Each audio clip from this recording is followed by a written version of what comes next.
में और 4 मार्च को विज्ञान का पेपर देने वाले उनके लिए वो सबसे ज्यादा इंपॉर्टेंट है। मेरे प्यारों, आज मैं आप लोगों को विज्ञान का एक ऐसा वायरल पेपर बताने वाला हूं जो कि 4 मार्च को 100% बनने वाले हैं। मैथ में बहुत अच्छा स्कोर करके आपके आए, बहुत सारे बच्चों का कमेंट था, सब हमने 95% स्कोर करके आए हैं। बिल्कुल अच्छी बात है मेरे प्यारों, जो पढ़ा रहा हूँ सारे ट्यूशन आ रहे हैं। विज्ञान में भी आप लोगों को 4 मार्च में मेरे प्यारों 70 में लगाओगे, इस बात का दावा है मेरा। ठीक है, कोड आप नोट कर लो, 824 आयु कोड है मेरे प्यारों। और मेरे प्यारों आपको बता दूं कि इस वीडियो को जरूर जरूर उन बच्चों यहाँ शेयर कर दो कि 4 मार्च को विज्ञान का पेपर देने वाले हैं। एडमिट कार्ड लेकर जाना है, अनुकुमार को नाम यहाँ पे लिख लीजिएगा मेरे प्यारों। पूरा का पूरा सोल्यूशन बता रहा हूँ, 1 घंटे लगे पूरा का पूरा सोल्यूशन इसको डिटेल में बताने के लिए, ताकि आप लोग मेरे पास अच्छे से नंबर ला पाओ। इस पेपर को हल करने के लिए 3 घंटे 15 मिनट आपको मिलेंगे समय। 3 घंटे 15 मिनट में इस क्वेश्चन पेपर को हल करना होगा, ज्यादा नहीं, 2.5 घंटे में सारे क्वेश्चन पेपर का जवाब दे पाओगे आप, अगर सारे क्वेश्चन आपको तैयार है तो।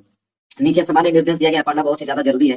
पहला बोला है कि प्रारंभ के 15 मिनट पर छात्रों को प्रश्न पत्र पढ़ने के लिए निर्धारित है, मतलब 15 मिनट आपको टाइम दिया जाएगा इस क्वेश्चन पेपर को पढ़ने के लिए, और 3 घंटे में इस क्वेश्चन पेपर को सॉल्व करना होगा। दूसरा है कि प्रश्न पत्र 2 खंडों में, खंड अ तथा खंड ब में विभाजित, मतलब यह पेपर 2 खंडों में बना हुआ है, एक तो खंड अ में, दूसरा खंड ब में। तीसरा है खंड अ तथा खंड ब 3 उपखंड दिया गया, क ख ग में विभाजित है। कहने का मतलब सिंपल है कि खंड अ में भी 3 उपखंड रहेंगे, खंड ब में भी 3 उपखंड रहेंगे। 3 उपखंड इसलिए होते हैं क्योंकि यहाँ पे फिजिक्स के, केमिस्ट्री के, बायोलॉजी के तीनों के अलग अलग खंड बनते हैं। इसके बाद चौथा, प्रश्न पत्र के खंड अ में बहुविकल्पीय प्रश्न, जिसमें सही विकल्प का चुनाव कर OMR पर नीले अथवा काले बॉल पॉइंट पेन से सही विकल्प वाले गोले को पूर्ण रूप से काला करें। ठीक है, कहने का मतलब है मेरे प्यारों कि खंड अ में बहुविकल्पीय प्रश्न आएंगे। कितने बहुविकल्पीय प्रश्न आएंगे? 20 बहुविकल्पीय प्रश्न आएगा, उनका उत्तर आपको OMR पे देना होगा। नीले पेन का यूज कर सकते हैं या काले पेन का यूज कर सकते हैं उसको रंगने के लिए। पेन आपका बॉल पॉइंट पेन होना चाहिए, जेल वाली पेन नहीं लेकर जाना, बस इतना आप याद रखें। इसके बाद है अगला कि खंड अ में बहुविकल्पीय प्रश्न है तो प्रत्येक प्रश्न के लिए 1 अंक निर्धारित है, मतलब कि 20 बहुविकल्पीय प्रश्न 20 नंबर के लिए पूछा जाएगा खंड अ में। इसके बाद आता है खंड ब में वर्णनात्मक प्रश्न है, कितने नंबर के लिए? 50 नंबर के खंड ब में वर्णनात्मक प्रश्न रहेंगे। इसके बाद है कि प्रत्येक प्रश्न के सम्मुख उनके निर्धारित अंक दिए गए, मतलब हर एक प्रश्न के आगे लिखा हुआ मिलेगा कि प्रश्न 1 नंबर का है, कि 2 नंबर का है, कि 4 नंबर का है, कि 6 नंबर का है। जितना भी नंबर का होगा हर एक प्रश्न के आगे लिखा हुआ मिलेगा।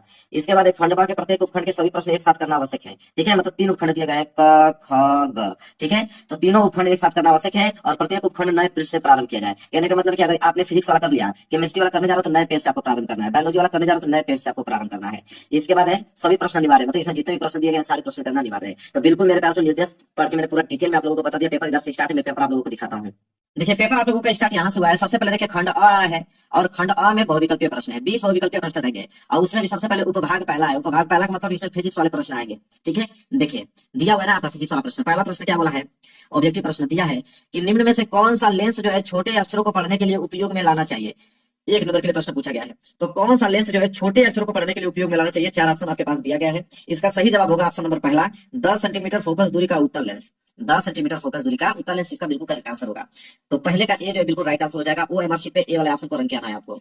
इसके बाद अगर हम बात करें दूसरे प्रश्न को, दूसरा प्रश्न दिया हुआ है कि तारों के टिमटिमाने का कारण है। 1 नंबर के लिए प्रश्न है, मतलब कि तारे क्यों टिमटिमाते हैं, किसके कारण तारे जो है टिमटिमाते हैं। 4 ऑप्शन आपके पास दिया हुआ है। तो मेरे प्यार बच्चों, वायुमंडलीय अपवर्तन के कारण, वायुमंडलीय अपवर्तन के कारण जो तारे होते हैं वो टिमटिमाते हैं।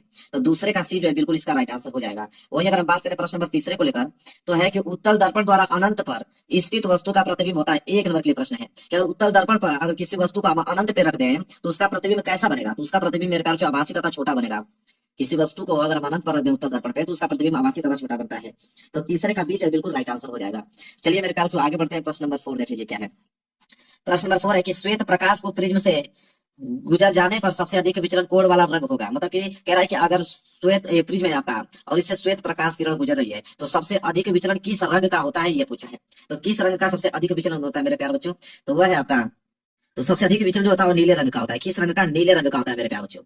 तो डी वाला ऑप्शन जो है बिल्कुल राइट आंसर हो जाएगा। तो चौथे का डी जो बिल्कुल करेक्ट आंसर, यहाँ तक कंफर्म हो गया आपको। चलिए आगे बढ़ते हैं क्वेश्चन नंबर 5 की तरफ।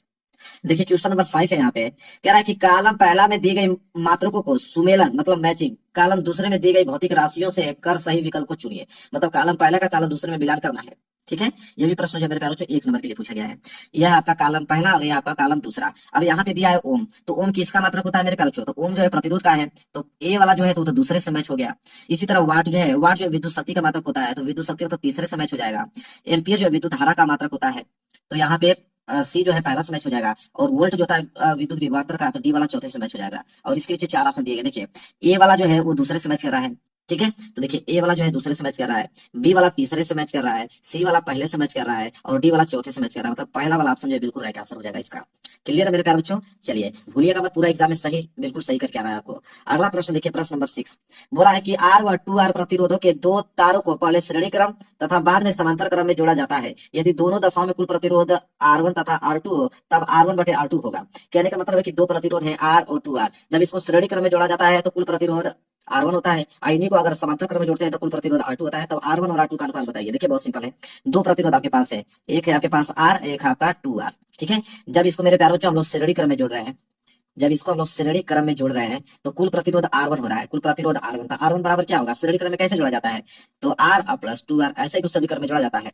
तो R1 का वैल्यू कितना आ गया, R और 2R मिलकर हो जाएगा 3R। तो ये हो गया श्रेणी क्रम में। इन्हीं प्रतिरोधों को जब हम समांतर क्रम में जोड़ रहे हैं, समांतर क्रम में जब इसको जोड़ रहे हैं तो इसका प्रतिरोध R2 हो रहा है। तो समांतर क्रम में क्या होता है, 1/R2।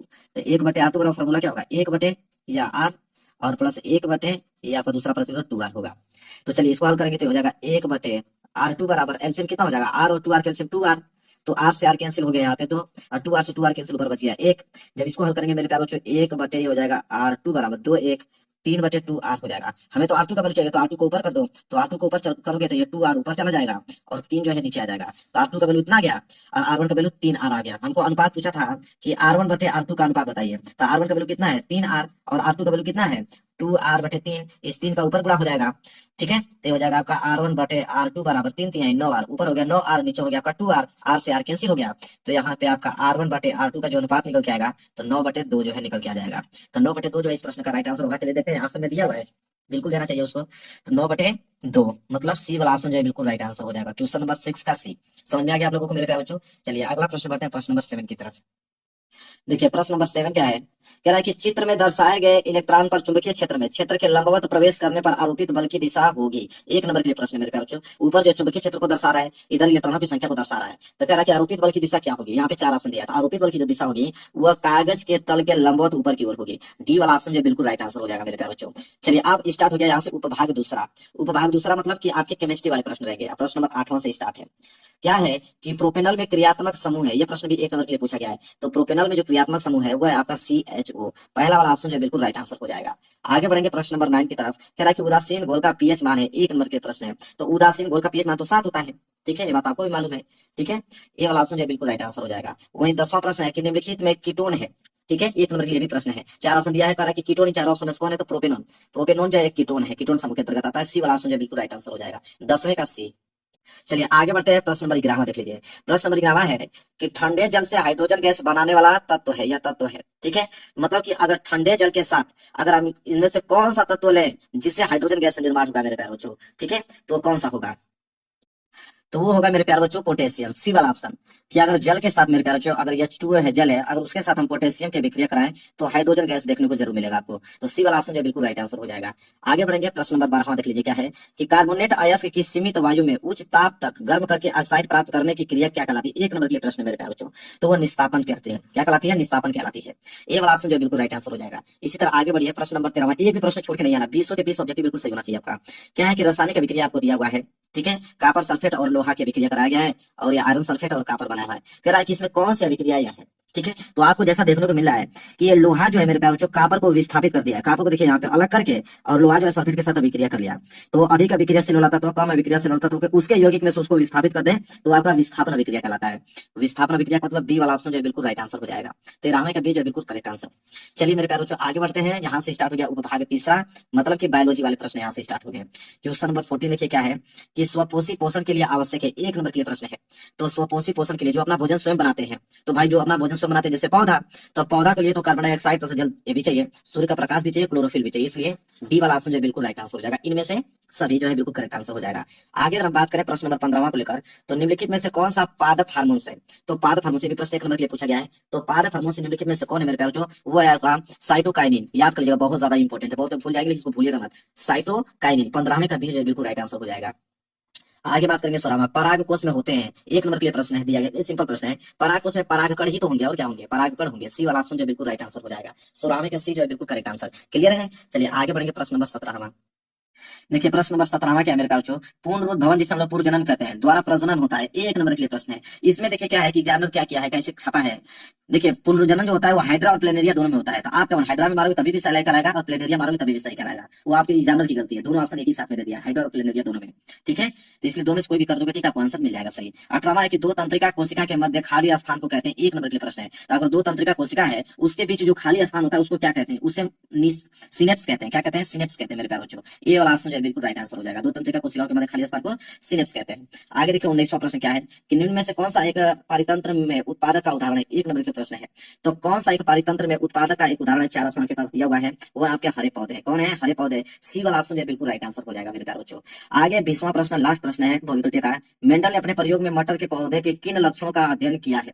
तो किन लक्षणों का अध्ययन किया है मटर के पौधे पे? तो मेरे प्यारे बच्चों इनमें से सभी, क्योंकि गोल झुर्रीदार बीज, लंबे और बौने पौधे, सफेद और बैंगनी फूल, इन तीनों का किया हुआ है, तो इसलिए इनमें से सभी जो बिल्कुल राइट आंसर हो जाएगा। 1 नंबर यहाँ से भी मिल गया। तो 20 के 20 सब्जेक्टिव क्वेश्चन बता दिया, और 20 के 20 नंबर बिल्कुल आपको आने चाहिए मेरे प्यारे बच्चों। एक भी नंबर आप लोगों का काटना नहीं चाहिए जब आप जाओगे मेरे प्यारे बच्चों पेपर देने के लिए 4 मार्च को विज्ञान का। तो क्लियर है? तो एक खंड आपके यहाँ पे समाप्त हो गया। इधर आपका खंड बा है, चलिए खंड बा देखते हैं।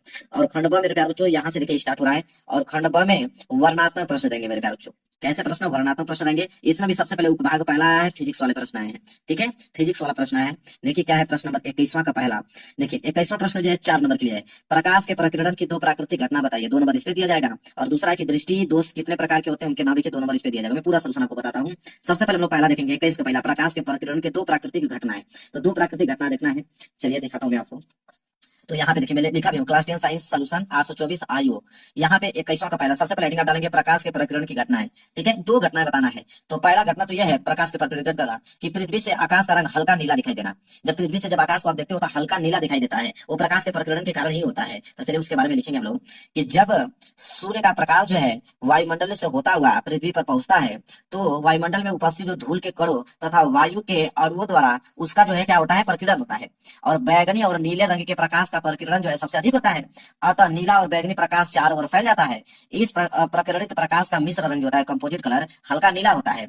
जब यह प्रकीर्णित प्रकाश हमारी आंखों तक पहुंचता है तो आकाश हमें क्या होता है, नीले रंग का दिखाई देता है। समझ में आ गया पहला केस, पहला उदाहरण समझ आ गया। और दूसरा जो होता है, दूसरा है कि सूर्योदय तथा सूर्यास्त के समय सूर्य का लाल दिखाई देना। जब सूर्योदय होता है या सूर्य डूबने वाला होता है तो वो लाल दिखाई देता है, वो भी आपका प्रकाश के प्रकीर्णन के कारण ही होता है। चलिए उसके बारे में लिखिए। लिखेंगे कि सूर्योदय और सूर्यास्त के समय सूर्य से प्रकाश वायुमंडल में काफी अधिक दूरी तय करके हमारी आंखों तक पहुंचता है, और वायुमंडल में उपस्थित धूल के कणों तथा वायु के अणुओं द्वारा सूर्य से आने वाले प्रकाश का प्रकीर्णन होता है, तथा सूर्य से आने वाले प्रकाश में ये रंग जो है आंख तक पहुंचने से पहले ये आपकी दिशा में क्या होते हैं, विचलित हो जाते हैं और आंख तक नहीं पहुंचते हैं। आंख तक पहुंचने वाले शेष प्रकाश में क्योंकि लाल रंग की तीव्रता जो है अधिक होती है, अतः सूर्य लाल दिखाई देता है। क्योंकि लाल रंग का जो तीव्रता अधिक होती है तो सबसे पहले लाल रंग हमारी आंखों तक पहुंचता है, इसलिए सूर्य का प्रकाश में लाल दिखाई देता है सूर्योदय और सूर्यास्त के समय। तो दोनों घटना बता दिया भाई, क्लियर हो गया होगा आपका 2 नंबर। इसके बाद है मेरे प्यारे बच्चों कि दृष्टि दोष कितने प्रकार के होते हैं, उनके नाम लिखिए। ये भी 2 नंबर आपको दिया जाएगा। चलिए देखते हैं इसका आंसर। तो दूसरे का आंसर लिखेंगे हम लोग यहाँ पे कि सामान्य मानव नेत्र जो है 25 सेंटीमीटर से अनंत दूरी के बीच की दूरियां समंजित कर सकता है। सिलियरी पेशी में समंजन क्षमता में कमी आ जाने से निकट या दूर की वस्तु साफ साफ दिखाई नहीं पड़ती है, तो इसे दृष्टि दोष कहते हैं। दृष्टि दोष कितने प्रकार के होते हैं? 3 प्रकार का होता है। चलिए उनका नाम देखते हैं। देखिए 3 प्रकार के दृष्टि दोष, एक तो होता है निकट दृष्टि दोष, दूसरा होता है दूर दृष्टि दोष, और तीसरा होता है जरा दृष्टि दोष। बस इतना ही पॉइंट आपको लिखना है। 2 नंबर आपको मिल गया भाई। 2 नंबर यहाँ से 2 नंबर 4 नंबर कंप्लीट हो गया। अच्छे तरीके से लिख लो, याद कर लो, लिख के आना है आप लोगों को। बिल्कुल 70 में 70 नंबर लेकर आना है। इसके बाद प्रश्न नंबर 22वां देखिए। प्रश्न नंबर 22वें का पहला, प्रश्न नंबर 22वें का पहला है कि उत्तल दर्पण द्वारा उत्तल लेंस के 2 उपयोग लिखिए। ठीक है, इससे आपको 2 नंबर दिया जाएगा।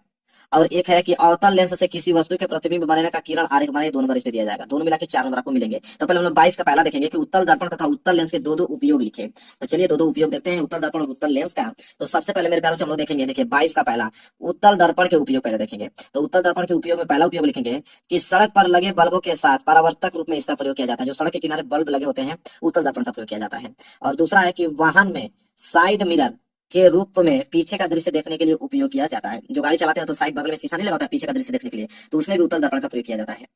आप देखेंगे हम लोग उत्तल लेंस के उपयोग। उत्तल लेंस का पहला उपयोग है नेत्र से दूर दृष्टि दोष को सुधारने में, और दूसरा है कि छपाई के छोटे छोटे अक्षरों के पढ़ने में होता है। तो दोनों के मैंने 2 उदाहरण यहाँ पे उपयोग बता दिया। यहाँ से 2 नंबर आपको बिल्कुल क्या हो गए होंगे, क्लियर हो गए होंगे।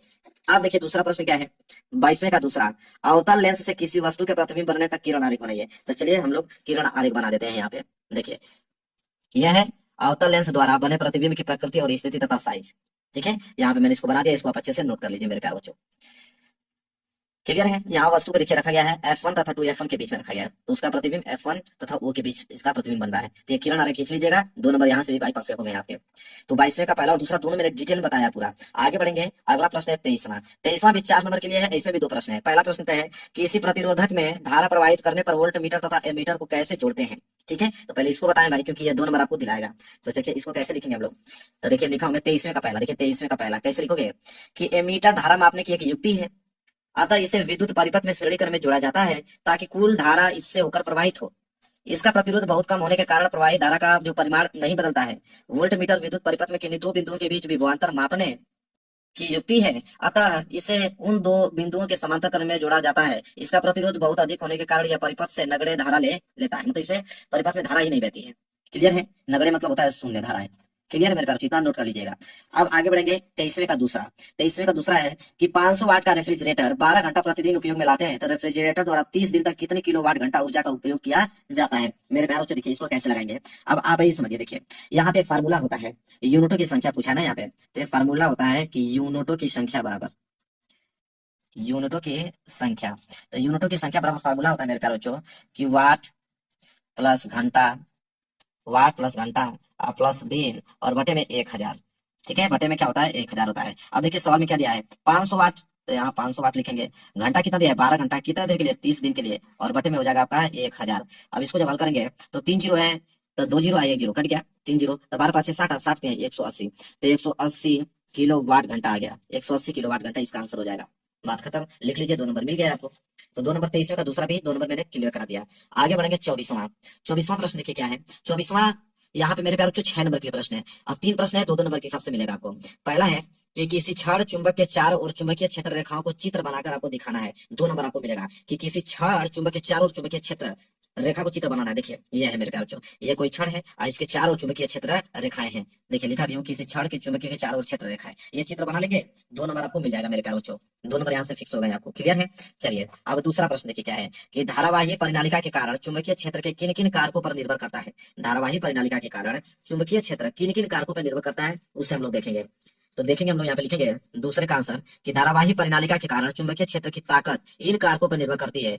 करोड़ के पदार्थ की प्रकृति पर, विद्युत धारा का परिमाण पे और कुंडली के फेरों की संख्या पे। लिखेंगे यहाँ पे कि धारावाही परिनालिका के बारे में कुछ और बातें देख लीजिए। यहाँ पे लिख देंगे कि धारावाही परिनालिका क्षण चुंबक की तरह क्या करती है, काम करती है। इसके बाद दूसरा लिखेंगे परिनालिका में धारा बढ़ाने पर उसमें चुंबकीय क्षेत्र भी क्या होता है, बढ़ता है। फिर लिखेंगे कि परिनालिका के अंदर चुंबकीय क्षेत्र का परिमाण जो होता है एक समान रहता है। फिर लिखेंगे कि परिनालिका के अंदर चुंबकीय क्षेत्र की दिशा जानने के लिए अपनी उंगलियों के धारा की दिशा में मोड़े। अंगूठा, आपका अंगूठा जिस दिशा में इंगित करेगा वही चुंबकीय क्षेत्र की दिशा होगी, क्योंकि आपका अंगूठा जो है वो चुंबकीय क्षेत्र की दिशा को इंगित करता है। बस भाई 2 नंबर यहाँ से भी आपको क्या हो गए मेरे प्यारे बच्चों, बिल्कुल पक्के हो गए। 1 नंबर आपको छूटने वाला नहीं, बता देता हूँ आपको। इसके बाद और लिख देंगे इसमें 2 पॉइंट कि परिनालिका में चुंबकत्व तब तक बना रहता है जब तक उसमें धारा प्रवाहित होती है। धारा बंद होने पर इसका चुंबकत्व भी क्या हो जाता है, खत्म हो जाता है। फिर परिनालिका के सिरे चुंबक के समान होते हैं और इनके उत्तरी और दक्षिणी ध्रुव कहा जाता है। ठीक है, बस इतना ही पॉइंट लिखना है। 2 नंबर आपको मिल जाएगा मेरे प्यारे बच्चों। तो 2 नंबर यहाँ पे मिल गया, 2 नंबर इस वाले प्रश्न में मिल गया, 2 नंबर इसमें मिलेगा कि फ्लेमी के बाएं हाथ का नियम क्या है। तो फ्लेमी के बाएं हाथ का नियम क्या है, 2 नंबर इस पे दिया जाएगा। तो चलिए मेरे प्यारे बच्चों इसको लिखते हैं।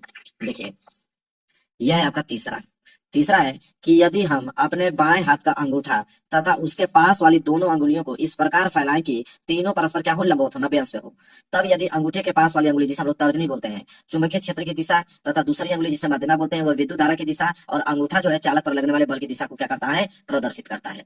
ठीक है, यहाँ पे देख सकते हो अंगूठा जो है बल को प्रदर्शित कर रहा है, तर्जनी जो है चुंबकीय क्षेत्र को प्रदर्शित कर रहा है और मध्यमा जो है धारा को प्रकृति कर रहा है। ठीक है, ये बाएं हाथ का नियम है। क्लियर है मेरे प्यारे बच्चों? 2 नंबर आपको यहाँ से मिल जाएंगे। चलिए अगर यह 24वां का तीनों प्रश्न नहीं करना चाहते हैं, 6 नंबर आपको कठिन लग रहा है इनको हल करने में, कोई दिक्कत नहीं है। यहाँ पे अथवा करके दिया है कि आप दूसरा प्रश्न दिया है कि अगर तीनों नहीं करना चाहते हैं तो उसको कर लीजिए, वो भी 6 नंबर का ही है।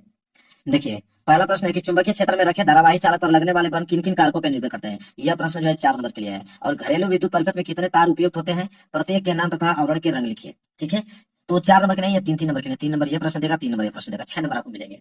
ठीक है, तो या तो वो तीनों प्रश्नों कर लीजिए या इन दोनों प्रश्नों कर लीजिए। तो मैं दोनों को दिखाता हूँ इनको कि चुंबकीय क्षेत्र में रखे धारावाही चालक पर लगने वाले बल किन किन कारकों पर निर्भर करते हैं। पहले इनको देखेंगे। देखिए मैं लिख करके आया हूँ अथवा वाला। अथवा का पहला कि चुंबकीय क्षेत्र में रखे धारावाही चालक पर लगने वाला बल जो है निम्नलिखित कारकों पर निर्भर करता है। किन किन कारकों पर निर्भर करता है चलिए देखते हैं। तो पहला तो चालक में प्रवाहित धारा पर निर्भर करता है, क्योंकि धारा जितनी अधिक होगी बल उतना ही अधिक होगा। और दूसरा जो है वो चुंबकीय क्षेत्र की तीव्रता पे, तीव्रता मतलब डी पे डिनोट करता है, क्योंकि चुंबकीय क्षेत्र जितना अधिक होगा बल उतना ही अधिक होगा। इसके बाद मेरे प्यारे बच्चों तीसरा इसका है कि चालक की लंबाई पे भी निर्भर करता है, क्योंकि चालक की लंबाई जितनी अधिक होगी बल उतना ही अधिक होगा। चौथा है कि धारा और चुंबकीय क्षेत्र के बीच कोण थीटा पे भी निर्भर करता है, क्योंकि बल का मान साइन थीटा पर निर्भर करता है। ठीक है, क्लियर है? यहाँ से आपको 3 नंबर मिल गया। इसके बाद दूसरा वाला प्रश्न ये वाला कि घरेलू विद्युत परिपथ में कितने तार उपयुक्त होते हैं, प्रत्येक का नाम तथा आवरण के रंग लिखिए। चलिए 3 नंबर यहाँ से मैं पक्का कराता हूँ। तो आपको मालूम है कि घर देखिए दूसरा घरेलू विद्युत परिपथ में 3 तार प्रयुक्त होते हैं। एक आपका फेज तार, तो फेज तार का रंग जो है लाल रंग होता है। दूसरा होता है न्यूट्रल तार, न्यूट्रल तार का रंग जो है काला रंग का होता है। तीसरा अर्थ तार होता है जिसका हरा रंग होता है। लो भाई 3 नंबर इतना ही मिल गया आपको, तो 6 नंबर कंप्लीट। या तो उन तीनों प्रश्नों को कर लीजिए या इन दोनों प्रश्नों को कर लीजिए, दोनों में से कोई करोगे 6 नंबर मिलेगा। अब आ गया उपभाग दूसरा। उपभाग दूसरा में मेरे पास केमिस्ट्री वाले प्रश्न रहेंगे। किसके प्रश्न पूछे जाएंगे? केमिस्ट्री के प्रश्न पूछे जाएंगे। और यह है प्रश्न नंबर 25वां। प्रश्न नंबर 25वां में भी आपका ए और बी दिया है, और कितने नंबर के लिए? 4 नंबर के लिए 2 नंबर मिलेगा। तो ए वाला है कि निम्नलिखित यौगिकों का आईयूपीएसी नाम लिखिए। दो प्रश्न है कि एसिटिलीन का 1 नंबर यहाँ पे दिया जाएगा, दूसरा एसिटिक अम्ल का 1 नंबर यहाँ पे दिया जाएगा, 2 नंबर आपको मिल जाएगा। तो चलिए भाई देखते हैं। तो 25वें का मेरे प्यारे बच्चों ए, तो देखिए 25वें का ए, 25वें का एक आंसर। पहला एसिटिलीन का यूपीएससी नाम एथाइल होता है, और दूसरा एसिटिक अम्ल, एसिटिक अम्ल का आईपीएससी नाम एथेनोइक अम्ल होता है। तो 1 नंबर यहाँ से मिल गया, 1 नंबर यहाँ से मिल गया, 2 नंबर आपको मिल गए। इसके बाद आता है बी वाला। बी वाला है कि एथेनॉल के 2 रासायनिक अभिक्रियाओं के रासायनिक समीकरण लिखे। तो एथेनॉल के 2 रासायनिक अभिक्रियाओं का समीकरण लिखना है, तो 2 लिखोगे तो 1-1 नंबर के हिसाब से 2 नंबर आपको मिलेगा। तो चलिए मेरे प्यारों को देखते हैं। तो देखिए बी वाला, तो पहला है रासायनिक अभिक्रिया इसका एथेनॉल का, कि एथेनॉल को गर्म करके सांद्र सल्फ्यूरिक अम्ल की अधिकता में निर्जलीकरण कराने पर जो है एथीन बनता है। और इसका रासायनिक समीकरण इस प्रकार है, देख लीजिए। CH3CH2OH, इसको गर्म में सांद्र कर रहे हैं H2SO4 से, और वो भी 443 केल्विन के ताप पे। तो देखिए CH2 double bond CH2 plus H2 प्राप्त हो रहा है। तो ये आपका पहला रिएक्शन हो गया। एक और रिएक्शन पूछा है एथेनॉल का, तो लिखेंगे कि एथेनॉल और एसिटिक अम्ल की अभिक्रिया से एथिल एसिटेट बनता है। इसका रासायनिक समीकरण इस प्रकार है, देख लीजिए। C2H5OH एथेनॉल है, प्लस CH3 एसिटिक अम्ल है, दोनों का अभिक्रिया करा रहे हैं, तो COOH तनु सल्फ्यूरिक अम्ल बना H2SO4, और इधर आपका CH3 single bond COOC2H5 plus hydrogen gas बन रहा है। तो दोनों को नोट कर लीजिए, दोनों अभिक्रिया। 1 नंबर इस पे मिलेगा और 1 नंबर आपको इस पे मिलेगा, ठीक है। 2 नंबर आपको दे दिए जाएंगे। क्लियर है मेरे प्यारे बच्चों? चलिए पूरा डिटेल में आपको बता रहा हूं ताकि 1 नंबर आपका ना छूट पाए। इसके बाद प्रश्न नंबर 26वां। प्रश्न नंबर 26वां भी 4 नंबर के लिए है। तो पहला ए वाला है कि दहन अभिक्रिया को समझाइए तथा इसके 2 उदाहरणों का रासायनिक समीकरण लिखिए। 2 नंबर इस पे आपको मिलेगा, ठीक है। तो चलिए देखते हैं इसको। तो इसका आंसर मेरे प्यारे बच्चों लिखेंगे हम लोग 26 का ए। तो देखिए 26 का ए 2 नंबर के लिए है। तो लिखेंगे कि कार्बन के यौगिक संतृप्तता और असंतृप्तता के आधार पर दहन अभिक्रिया देते हैं। संतृप्त कार्बनिक यौगिक दहन किए जाने पर स्वच्छ ज्वाला के साथ जलते हैं तथा कार्बन जो है निक्षेपित नहीं करते हैं, जबकि अगर असंतृप्त कार्बनिक यौगिक जो है वो धुएं से युक्त पीली ज्वाला के साथ जलते हैं तथा कार्बन जो है वो निक्षेपित करते हैं। कार्बनिक यौगिकों की पूर्ण दहन के लिए ऑक्सीजन की पर्याप्त उपलब्धता होनी चाहिए। जैसे घरों में उपयोग में लाई जाने वाली एलपीजी तथा केरोसिन के स्टोव में वायु के लिए छिद्र होते हैं, जिनसे पर्याप्त मात्रा में ऑक्सीजन समृद्ध मिश्रण जलकर स्वच्छ नीली ज्वाला देता है। यदि कभी बर्तनों के तल काले होते हैं, वे दिखाई देते हैं, तो इसका अर्थ है कि स्टोव के कुछ वायु छिद्र बंद है तथा कार्बनिक यौगिकों को अपूर्ण दहन हो रहा है। बस इतना लिखना है, 2 नंबर आपको दिया जाएगा। इसके बाद मेरे प्यारे बी वाला 26 का बी, कि सक्रियता श्रेणी को समझाइए तथा इसका एक उपयोग लिखिए। तो सक्रियता श्रेणी को समझाना है, इसका एक उपयोग भी लिखना है। तो हम लोग लिखेंगे इसका, देखिए बी वाला, कि सक्रियता श्रेणी वह सूची है जिसमें धातुओं की क्रियाशीलता को अवरोही क्रम में व्यवस्थित किया जाता है। विस्थापन के प्रयोगों के बाद क्रियाकलाप 1.9 तथा 3.12 निम्न श्रेणी सारणी 3.2 को विकसित किया गया, जिसे सक्रियता श्रेणी कहते हैं। ये आपके किताब को बताया गया श्रेणी, ठीक है। अब यहाँ पे लिखा गया सक्रियता श्रेणी के महत्व। पहला, धातुओं की क्रियाशीलता का पीटीए चलता है, ठीक है। इसके बाद प्रतिस्थापन अभिक्रिया का पता चलता है इससे। इसके बाद धातुओं की H2 और मतलब जल और ऑक्सीजन की क्रिया का पता चलता है। धातुओं की अम्ल से क्रिया का पता चलता है। धातु द्वारा बनाए गए यौगिकों का पता चलता है। इसके बाद धातु क्रम में सहायक होते हैं। तो सक्रियता श्रेणी के महत्व भी लिख दिया और सक्रियता श्रेणी किसे कहते हैं वो भी बता दिया। आपकी किताब में ये जो क्रियाकलाप है वो उसका पूरा विवरण उदाहरण है। इतना लिख देंगे तो एग्जामिनर समझ में आ जाएगा, उसको समझ जाएगा एग्जामिनर। आगे प्रश्न है 27वां।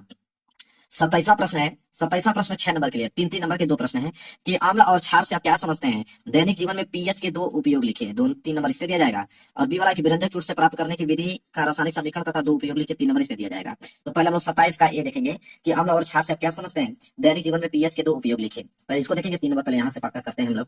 लिखेंगे 27वां, देखिए 27वें का ए लिखेंगे कि अम्ल वे पदार्थ है जो जल में विलय होकर H+ प्रोटॉन आयन मुक्त करते हैं, जबकि क्षारक में पदार्थ होते हैं जो जल में विलय होकर हाइड्रोक्सिल आयन OH ऋणायन उत्पन्न करते हैं, ठीक है। तो अम्ल जो होता है H धनायन और जो क्षारक होता है वो जल में OH ऋणायन उत्पन्न करता है, ठीक है। फिर लिखेंगे अम्ल की विशेषता। तो अम्ल जो होता है कि स्वाद में खट्टे होते हैं, अम्ल स्वाद में खट्टे होते हैं। दूसरा होता है कि अम्ल जो होता है नीले लिटमस विलयन को क्या कर देता है, लाल कर देता है। और तीसरा है कि धातुओं से क्रिया करके हाइड्रोजन आयन देता है। चौथा है कि धातु कार्बोनेटों से क्रिया करके वो गैस निकालते हैं। और पांचवा है कि क्षारकों को क्या कर देते हैं, उदासीन करते हैं।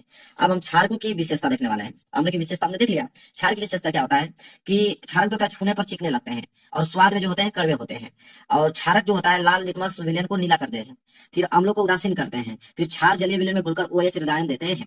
इसके बाद पीएच का मान पूछा था, तो लिखेंगे पीएच हमारे दैनिक जीवन में बहुत अधिक महत्व है, ठीक है। लिखेंगे कि मानव और जंतु जगत में हमारे शरीर का अधिकांश क्रिया जो होता है वो 7 से लेकर 7.8 पीएच परास के बीच ही काम करती है, ठीक है। पेड़ पौधे के लिए पेड़ पौधों के लिए लिखेंगे कि पेड़ पौधों की अच्छी वृद्धि और अच्छी उपज के लिए मिट्टी के पीएच परास की विशेषता बनी रहनी चाहिए। यदि यह अधिक अम्लीय या क्षारीय हो जाए तो उपज पर कुप्रभाव पड़ता है। क्लियर मेरे प्यार। चलिए, तो 27वां का मैंने पूरा का पूरा बता दिया। 27वें का ए, 3 नंबर क्लियर। अब 27वें का बी कि विरंजक चूर्ण प्राप्त करने की विधि का रासायनिक समीकरण तथा दो उपयोग लिखिए। चलिए अब बी वाला देखते हैं, 3 नंबर यहाँ से पक्का कराते हैं। तो लिखेंगे हम लोग यहाँ पे, देखिए बी वाला कि विरंजक चूर्ण का निर्माण जो है वो शुष्क भुजे छूने पर क्लोरीन की क्रिया से होता है।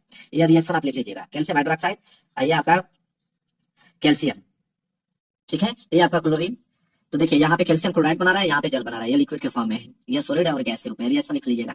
इसके बाद इसके निर्माण में एक विशेष प्रकार का उपकरण लेते हैं जिसमें ऊपर से शुष्क बुझा हुआ चूना डाला जाता है और नीचे से क्लोरीन गैस, ठीक है, ये आपका क्लोरीन गैस है, इसको काट दीजिए, ये Cl2 है क्लोरीन गैस, तथा गर्म वायु प्रवाहित करते हैं। क्लोरीन ऊपर तक पहुंचते पहुंचते पूर्ण रूप से क्या होता है, पूर्ण रूप से अवशोषित हो जाता है तथा भुजा हुआ चूना विरंजक चूर्ण में बदल जाता है। विरंजक चूर्ण पीले रंग का चूर्ण है, यह जल में घुलनशील है परंतु पूर्ण रूप से विलय नहीं होता है। यह वायु में कार्बन डाइऑक्साइड के साथ क्रिया करके क्लोरीन निष्कासन कर देता है। देखिए कैल्शियम ऑक्सीक्लोराइड जो है वो कार्बन डाइऑक्साइड के साथ अभिक्रिया करके कैल्शियम कार्बोनेट और क्लोरीन गैस बना रहा है और यह अम्लों से भी क्रिया करता है।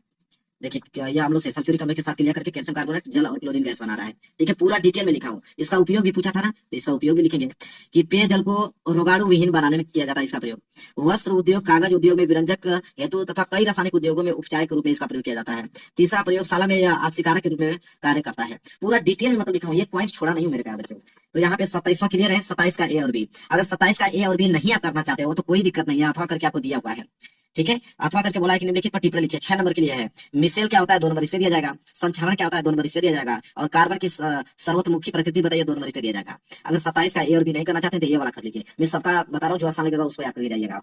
तो अथवा वाला, अथवा करके ए वाला देखने वाला है। ए वाला मतलब मिसेल किसे कहते हैं, तो मिसेल हेडिंग डाल लीजिएगा, लिखिएगा कि साबुन के अणुओं का आणविक सिरा जो है जल की ओर होता है। साबुन के अणुओं का जो आणविक सिरा होता है जल की ओर होता है, जबकि हाइड्रोजन वाला सिरा जो होता है वो तैलीय अम्ल की ओर होता है। साबुन के अणुओं की इस प्रकार से व्यवस्थित संरचना को ही हम लोग क्या कहते हैं, मिसेल कहते हैं। साबुन के अणु लंबी श्रृंखला वाले वसीय अम्लों के सोडियम लवण होते हैं जिसमें 2 भाग होते हैं, लंबी हाइड्रोजन पूंछ तथा छोटी आयन सिरा। उदाहरण के लिए आप समझ सकते हो C15H36COON और C17H33COON आदि। ठीक है, बस इतना ही आपको लिखना है। 2 नंबर यहाँ से मिल गया। बी वाला है संक्षारण किसे कहते हैं, 2 नंबर इस पे दिया जाएगा, संक्षारण। तो लिखेंगे धातुओं का संक्षारण, हेडिंग डालेंगे, लिखेंगे कि वह रासायनिक अभिक्रिया जिसमें वायु की नमी तथा ऑक्सीजन के प्रभाव से धातुओं का क्षय और ह्रास होता है, धातुओं का क्या कहलाता है, संक्षारण कहलाता है मेरे प्यारे बच्चों। इतना नोट कर लिया, फिर उसी में आप लोग लिखोगे कि उदाहरण के लिए लोहे की बनी वस्तुएं आरंभ में चमकीली होती है, लेकिन कुछ समय बाद वायु की नमी और ऑक्सीजन के प्रभाव से उन पर लाल भूरे रंग की परत चढ़नी शुरू हो जाती है और इस प्रक्रिया को हम लोग क्या कहते हैं, जंग लगना कहते हैं। इसी तरह चांदी की सतह का काला होना, तांबे की सतह का हरा होना आदि संरक्षण के उदाहरण है। बस इतना ही लिख देंगे ना तो काम बन जाएगा। या आप उसका बढ़ा चढ़ा कर नुकसान भी लिख सकते हैं कि संक्षारण के नुकसान क्या होते हैं, इतना लिख दोगे तभी नंबर मिल जाएगा। एक्स्ट्रा में लिखना चाहते हैं तो लिख सकते हो कि संक्षारण के नुकसान क्या है, कि संक्षारण के कारण कार के ढांचे पर लोहे की रेलिंग, जहाज तथा धातु विशेषकर लोहे से बनी वस्तुओं की बहुत क्षति होती है। ठीक है, क्षतिग्रस्त लोहे को बदलने के लिए हर वर्ष बहुत अधिक पैसा खर्च करना पड़ता है। यह उसका क्या है मेरे प्यारों, नुकसान है। इसके बाद लिख सकते हो कि संक्षारण से बचाव, कैसे उसको बचाव करें, तो लिख सकते हो पहला कि संक्षारण से बचाव करने के लिए लोहे पर पेंट कर दिया जाता है जिससे लोहा जो है वो सीधा वायु की नमी और ऑक्सीजन के संपर्क में नहीं आता है और जंग लगने से क्या होता है, बच जाता है। दूसरा लिख सकते हो कि अधिक अभिक्रियाशील धातु की सतह पर कम अभिक्रियाशील धातु की परत चढ़ाई जानी चाहिए। ठीक है, बस 2 आप इसका लिख सकते हो। क्लियर हो गया। इसके बाद तीसरा कि कार्बन की सर्वतोमुखी प्रकृति क्या है, 2 नंबर इसमें मिलेगा। तो लिखेंगे यहाँ पे सी वाला कि अनुमान के अनुसार कार्बन के लगभग 3 मिलियन यौगिक वर्तमान में ज्ञात हैं। कार्बन द्वारा इतनी अधिक संख्या में यौगिकों का बनना निम्नलिखित कारकों के कारण है। कौन, पहला श्रृंखलन होता है। श्रृंखलन लिखेंगे कि कार्बन में कार्बन के ही अन्य परमाणुओं के साथ आबंध बनाने की अद्वितीय क्षमता होती है जिससे बड़ी संख्या में अणु बनते हैं। इसी गुण को हम लोग क्या कहते हैं, श्रृंखलन कहते हैं। इसके बाद दूसरा डालेंगे हम लोग कि चतुर संयोजकता। अब चतुर संयोजकता क्या होता है, लिखेंगे कि कार्बन की संयोजकता कर होती है, अतः इसमें कार्बन के 4 अन्य परमाणु अथवा कुछ अन्य एक संयोजक तत्वों के परमाणुओं के तत्वों के साथ आबंध बनाने की क्षमता होती है। बस हो गया। चलिए, तो 27वें का दोनों बता दिया है, ए और बी कीजिए या अथवा करके इन तीनों का आप टिप्पणी लिख दीजिए, 6 नंबर आपको मिल जाएगा। अब आता है मेरे प्यार जो उपभाग तीसरा। उपभाग तीसरा मतलब बायोलॉजी वाला प्रश्न, और प्रश्न नंबर 28 जो यहाँ से स्टार्ट है। प्रश्न नंबर 28वां क्या है कि कायिक प्रवर्धन क्या है, उचित उदाहरण एवं चित्र के माध्यम से इसका वर्णन कीजिए। 4 नंबर के लिए प्रश्न है। तो चलिए देखते हैं कि कायिक प्रवर्धन क्या है, उचित उदाहरण भी देंगे और चित्र के माध्यम से इसको समझेंगे। तो लिखेंगे, देखिए प्रश्न नंबर 28वां का उत्तर नोट कीजिए कि कायिक प्रवर्धन अलैंगिक जनन की प्रक्रिया है। इसमें पौधे का कोई भी भाग नए पौधे के रूप में विकसित किया जा सकता है, जैसे तना हुआ, पत्ता, शाखा, जड़ आदि का इसमें उपयोग किया जाता है। लिखेंगे आगे कि जड़ों, काट, दाब, रोपण आदि के द्वारा नए पौधे तैयार किया जा सकते हैं। ठीक है, इसमें है आपका रोपण विधि। रोपण विधि में लिखेंगे कि यह विधि उन पौधों में अपनाई जाती है जो जड़ें पैदा नहीं कर सकते हैं अथवा कमजोर जड़ वाले होते हैं। रोपण वह विधि है जिसमें दो पौधों के भागों को इस प्रकार बांधा जाता है ताकि वह पौधे पर रह सके। दो पौधे में से एक को मिट्टी में लगाया जाता है जिसे स्कंद कहते हैं, और दूसरा भाग टहनी होती है जिस पर एक या अधिक कलियां होती हैं, इसको कलम कहते हैं। रोपण में दोनों आपसी रूप में एक दूसरे पर निर्भर करते हैं। स्कंद जो है पानी और खनिज के लिए, और कलम जो है कार्बनिक भोजन के लिए। केवियम की प्रक्रिया के कारण कलम तथा स्कंद एक दूसरे से जुड़ जाते हैं, और इस विधि को अपनाने से हमें ऐच्छिक गुणों वाले पौधे तथा फल प्राप्त कर सकते हैं। आम की बहुत सी किस्में रोपण विधि से ही प्राप्त की जा सकती हैं। ये देखिए चित्र है, ये आपका कलम है मेरे प्यारों, ये आपका स्कंद है, ये आपका स्कंद है, ये कलम है। चित्र की सहायता से रोपण द्वारा कायिक प्रवर्धन है। चित्र द्वारा पूछा था, चित्र भी मैं बना के लेकर आऊं ताकि आपका एक नंबर न कट पाए। चलिए आगे बढ़ेंगे मेरे प्यारों। 28वां प्रश्न कंप्लीट मैंने बता दिया। 29वां प्रश्न देखिए, कह रहा है कि निम्नलिखित पर संक्षिप्त टिप्पणी लिखिए। अब इन पे टिप्पणी लिखना है। 4 नंबर के लिए प्रश्न है कि प्रकाश संश्लेषण किसे कहते हैं, 2 नंबर इस पे मिलेगा। मानव हृदय किसे कहते हैं, 2 नंबर इस पे मिलेगा। ठीक है, संक्षिप्त टिप्पणी लिखना है। तो सबसे पहले प्रकाश संश्लेषण देखेंगे हम लोग। तो देखिए 29वें का है, डालेंगे कि हरे पौधे सूर्य के प्रकाश द्वारा क्लोरोफिल नामक वर्णक की उपस्थिति में CO2 कार्बन डाइऑक्साइड और जल के द्वारा कार्बोहाइड्रेट भोज्य पदार्थ का निर्माण करते हैं और ऑक्सीजन गैस बाहर निकालते हैं। इस प्रक्रिया को प्रकाश संश्लेषण कहते हैं। ठीक है, प्रकाश संश्लेषण आप देख सकते हो मेरे प्यारों। चित्र बना देंगे तो एग्जाम में खुश हो जाएगा। यह है कार्बन डाइऑक्साइड, पानी उसको चाहिए, सूर्य का प्रकाश चाहिए, ग्लूकोज शर्करा चाहिए और ऑक्सीजन चाहिए। ठीक है मेरे प्यारे बच्चों, क्लियर हो गया यहाँ पे। तो ये आपका कार्बन डाइऑक्साइड और पानी और सूर्य के प्रकाश से मिलकर ग्लूकोज बनाता है, अपना भोजन बनाता है और साथ ही साथ ऑक्सीजन को छोड़ता है। क्लियर है। चलिए इसके महत्व को देखते हैं हम लोग। देखिए पहला महत्व में लिखेंगे हम लोग कि इस प्रक्रिया के द्वारा भोजन का निर्माण होता है जिससे मनुष्य तथा अन्य जीव जंतुओं का पोषण होता है। दूसरा है कि इस प्रक्रिया में ऑक्सीजन का निर्माण होता है जो कि जीवन के लिए आवश्यकता है, अति आवश्यक है। जीव जो है श्वसन द्वारा ऑक्सीजन ग्रहण करते हैं जिससे भोजन का ऑक्सीकरण होकर शरीर के लिए ऊर्जा प्राप्त करता है। जैसे क्या पौधे क्या होते हैं, ऑक्सीजन को छोड़ते हैं, हम लोग ऑक्सीजन को लेते हैं। इसके बाद तीसरा है कि इस क्रिया में कार्बन डाइऑक्साइड ली जाती है और ऑक्सीजन निकाली जाती है जिससे पर्यावरण में ऑक्सीजन एवं कार्बन डाइऑक्साइड की मात्रा जो है वो संतुलन रहती है। चौथा है कि कार्बन डाइऑक्साइड के नियमन से प्रदूषण जो होता है वो दूर होता है। पांचवा है कि प्रकाश संश्लेषण के ही उत्पाद खनिज तेल पेट्रोलियम कोयला आदि है जो करोड़ों वर्ष पूर्व पौधों द्वारा संग्रहित किए गए थे। इसके बाद उसका रिएक्शन लिख लीजिए। ये सूर्य का प्रकाश है, ये आपका कार्बन डाइऑक्साइड है, यह जल है, ये क्लोरोफिल की उपस्थिति में ये आपका ग्लूकोज और जल और ऑक्सीजन बना रहा है। रिएक्शन लिख लीजिए मेरे प्यारे बच्चों। क्लियर है। चलिए आगे देखेंगे अगला प्रश्न। तो प्रकाश संश्लेषण तो हो गया 29 का है। अब 29 का भी मानव हृदय हम लोग देखने वाले हैं। क्या देखने वाले हैं, मानव हृदय। तो चलिए मानव हृदय को हम लोग यहाँ पे लिखेंगे। कैसे लिखेंगे, पहले बात संरचना हेडिंग डालेंगे। लिखेंगे कि मनुष्य का हृदय 4 भागों में कोष्ठों में बटा रहता है। अग्र 2 भाग अलिंद कहलाते हैं, इनमें एक बायां अलिंद तथा दूसरा दायां अलिंद होता है। और पद से 2 भाग नीले कहलाते हैं जिसमें एक बायां भाग नीले दूसरा दायां नीले होता है। बाएं अलिंद एवं बाएं नीले के बीच जो है वो द्विलिनी कपाट तथा दाएं अलिंद एवं दाएं नीले के बीच त्रिवलिन कपाट होते हैं। ये वाल्व नीले की ओर खुलते हैं। बाएं नीले का जो संबंध है वो अर्धचंद्राकार द्वारा महाधमनी से तथा दाएं नीले का संबंध अर्धचंद्राकार कपाट द्वारा फुफ्फुसीय धमनी से होता है। दाएं आलिंद से महाशिरा आकर मिलती है तथा बाएं आलिंद से फुफ्फुस शिरा आकर मिलती है। फिर इसके बाद अगले दिन डालेंगे हृदय की क्रिया विधि। हृदय की क्रिया विधि में लिखेंगे कि हृदय के आलिंद और नीले में संकुचन और शिथिलन दोनों क्रियाएं होती हैं। ये क्रियाएं एक निश्चित क्रम में निरंतर होती हैं। हृदय की एक धड़कन या स्पंदन के साथ एक कार्डियक चक्र पूर्ण होता है। एक चक्र निम्नलिखित 4 अवस्थाएं में होती है। कौन? तो पहला होता है शिथिलन। लिखेंगे कि इस अवस्था में दोनों आलिंद शिथिलन अवस्था में रहते हैं और रुधिर दोनों आलिंदों में एकत्रित होता है। और दूसरा होता है आलिंद संकुचन। इसे कहते हैं कि आलिंदों के संकुचन होने को आलिंद संकुचन कहते हैं। इस अवस्था में आलिंद नीले कपाट खुल जाते हैं और आलिंदों से रुधिर नीलियों में जाता है। दाया आलिंद सदैव बाएं आलिंद से कुछ पहले संकुचित होता है। तीसरा होता है नीले संकुचन। ये क्या होता है कि नीलियों के संकुचन को नीले संकुचन कहते हैं, जिसके फलस्वरूप आलिंद नीले कपाट बंद हो जाते हैं एवं महाधमनियों के चंद्राकार कपाट खुल जाते हैं और रुधिर महाधमनियों में चला जाता है। और चौथा है कि नीले शिथिलन। यह है कि संकुचन के पश्चात नीलियों में शिथिलन होता है और अर्धचंद्राकार कपाट बंद हो जाते हैं। नीलियों के भीतर रुधिर दाब कम हो जाता है जिससे आलिंद जो है नीले कपाट खुल जाते हैं। तो क्लियर हो गया ये भी प्रश्न। चलिए इसके बाद है दोनों मैंने बता दिया, प्रकाश संश्लेषण और मानव हृदय। दो नंबर के हिसाब से 4 नंबर आपको मिल जाएगा। अब 30वां प्रश्न देखिए, पर्यावरण का है कि ओजोन परत क्या है पृथ्वी के लिए, इसके महत्व पर प्रकाश डालिए 4 नंबर के लिए। चलिए देखते हैं ओजोन परत क्या है मेरे प्यारे बच्चों। तो लिखेंगे 30वें का आंसर, यहाँ पे देखिए 30वें का आंसर है कि ऑक्सीजन के 3 परमाणुओं से बनी ओजोन का वायुमंडलीय के ऊपरी स्तर पर एक आवरण है जो सूर्य से आने वाली परावैंगनी विकिरणों से पृथ्वी की क्या करती है, सुरक्षा करता है। परावैंगनी विकिरण जीवों के लिए अत्यंत हानिकारक है। यह त्वचा कैंसर करती है। पृथ्वी के चारों ओर ओजोन परत समाप्त हो जाने से सूर्य के प्रकाश से आने वाली परावैंगनी किरणें पृथ्वी पर बिना रोके टोक पहुंचने लगेगी और पारितंत्र को दुष्प्रभावित करने लगेगी। सन 1980 से वायुमंडल में ओजोन परत की मात्रा में तेजी से गिरावट आने लगी है। ओजोन पारितंत्र को निम्नलिखित आधारों पर भी प्रभावित करती है। किस आधार पे? तो पहला, तापमान में परिवर्तन के कारण धरती पर वर्षा में कमी। दूसरा, चावल जैसी फसलों पर प्रभाव। तीसरा, जलीय जीवों और पदार्थों पर प्रभाव। चौथा, कि मानव में प्रतिरोध क्षमता की कमी तथा त्वचा कैंसर में वृद्धि करती है। और इस पर नियंत्रण पाने के लिए क्लोरोफ्लोरोकार्बन के प्रयोग पर नियंत्रण करने के प्रयास किए गए हैं। क्लियर है मेरे प्यारे? 4 नंबर यहाँ से आपको मिल जाएगा। चलिए आगे बढ़ते हैं। अगला प्रश्न देखेंगे, प्रश्न 31वां। और 31वां प्रश्न है कि निम्नलिखित पर टिप्पणी कीजिए। 6 नंबर के लिए है।